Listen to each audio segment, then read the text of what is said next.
Hola, mi nombre es Eliet Moreno y en esta ocasión vamos a tratar el tema sobre la violencia. La violencia es el uso intencional de la fuerza física. Son amenazas contra nosotros mismos e incluso hacia otras personas, grupos o comunidades. Esta acción puede causar daños ya sea físico o psicológico. Para la Organización Mundial de la Salud, la violencia implica el uso de la fuerza física no solo contra otros, sino también contra la propia persona. Y puede tener consecuencias como traumatismo, daños psicológicos e incluso hasta la muerte. Vamos a considerar algunos de los tipos de violencia y vamos a explicar un poco de cada uno de ellos. La violencia autoinfligida es cuando la propia persona comete una acción la cual puede perjudicarla.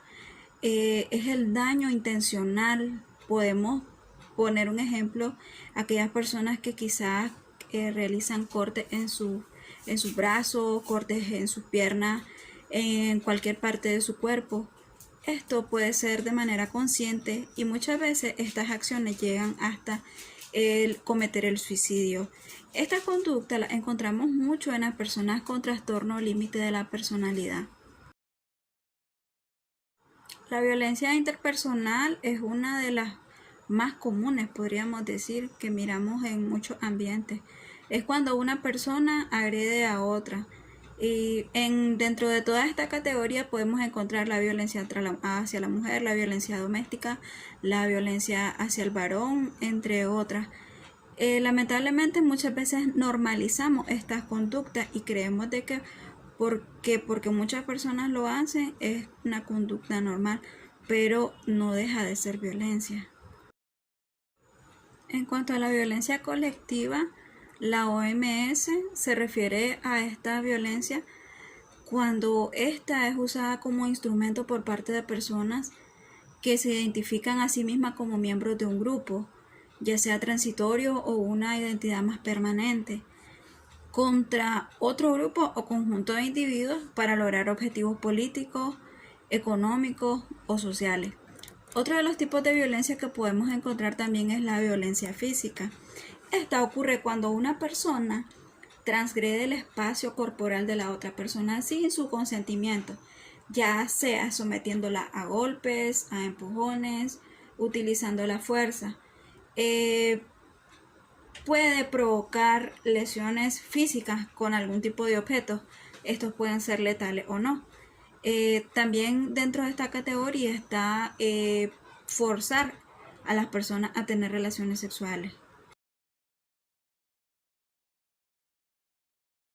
En el caso de la violencia psicológica, este comprende un conjunto de conductas o comportamientos destinados a ocasionar en otro algún tipo de sufrimiento, ya sea emocional o psíquico, constituyendo actos de verdadera agresión psicológica.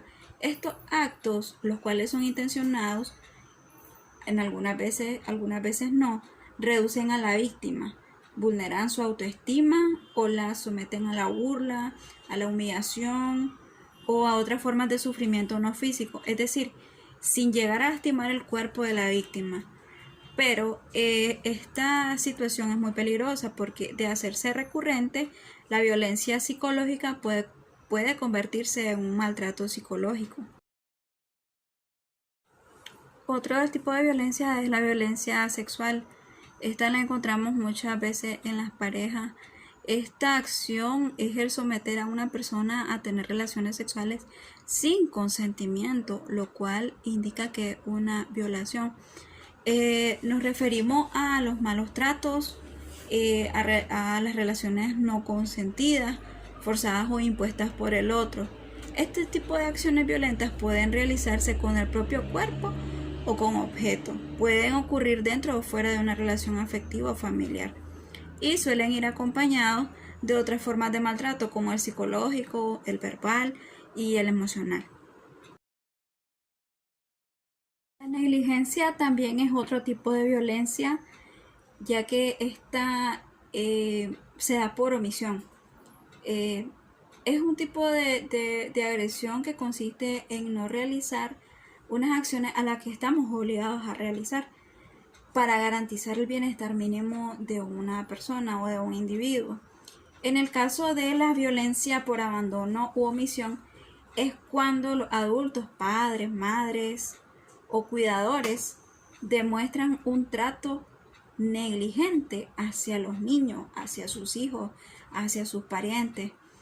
Esto ocurre cuando no son atendidas las necesidades físicas y emocionales del individuo, lo que pone en riesgo, esta acción pone en riesgo la seguridad personal y constituye un abandono.